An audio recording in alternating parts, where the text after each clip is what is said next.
Hey yo, what's going on everybody? It's Tylarious, aka Ty Killington. Yeah, man. Alright, so this week the new Podium vehicle is the Nagasaki Shotaro. In this video we'll be talking about the customization, performance, all that good stuff, and whether or not I recommend that you guys purchase this vehicle even if you do not win it from spinning the wheel on the podium. Alright. So without any further ado, let's go ahead and get right to man, this thing, if you get the right crew color on this bike, it glows. That is sick. All right, so you can also get some deadline outfits, which is pretty cool. They are kind of expensive, as you see right here. It's not cheap, $190,000, but the outfits are pretty cool. They do like pulse, they glow and stuff like that. So that's pretty fun. If you got some spare cash, definitely go for it.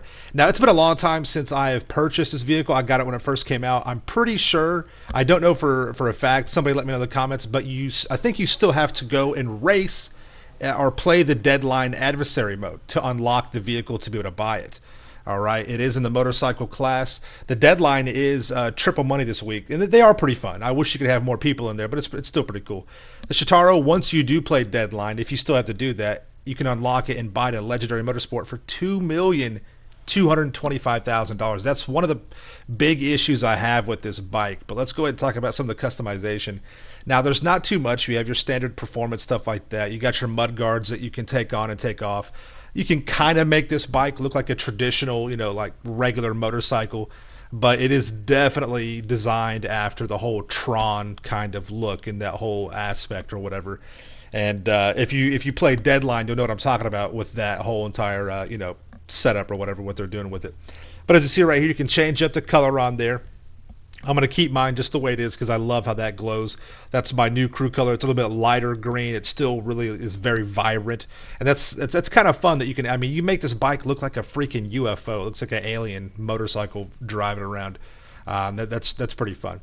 So you can put the crew emblem, basic stuff. There's just not a lot of customization at all, which is kind of a bummer for a bike that is so expensive. All right, but we'll get into the performance, and that's where this bike really does shine. That's where it really does excel, and that would be the reason why you would spend over $2 million on this bike. All right, you can do a few things with the wheels. If you take the mud guards off, you can see a little bit better. You can change the color up and stuff like that. So nothing wrong with that. That's pretty cool. And you can adjust the wheels, the front and back. You can mix match if you want to, if that's your thing or whatever. And like I said, you can kind of make it look more like a traditional motorcycle, but most people aren't going to do that. They're going to stick with the whole, I guess, UFO theme or alien look to it. But you can change the color on the rims and stuff like that with the wheels. That's pretty cool.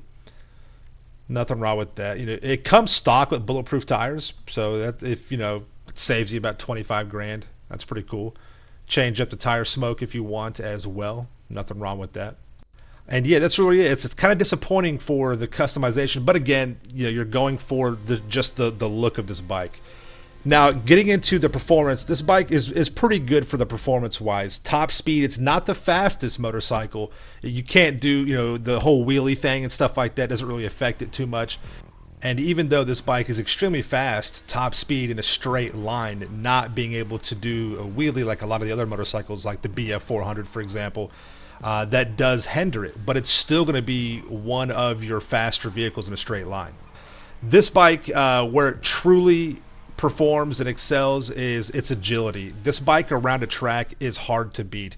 It is very, very agile. The handling is amazing. You saw there, just cut those corners up. And that's why you would buy this bike. Now, listen, it's hard for me to recommend you to buy this bike, all right?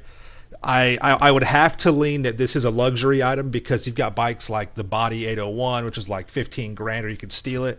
The BF 400 that are going to perform very close, if not better in some aspects. But this is still a bike that you want to get eventually.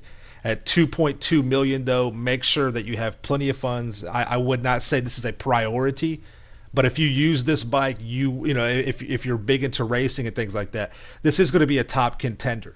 But like I said, there are bikes that are cheaper that will perform, almost as good or as good in certain scenarios and situations. So just keep that in mind. But it is a really cool bike. It's so awesome to have as your collection. And if you could win it, by all means do that. Hang out with it. You know what I mean? Race it around. It's really fun, and you can get some cool color schemes on there. and it looks really, really cool. All right.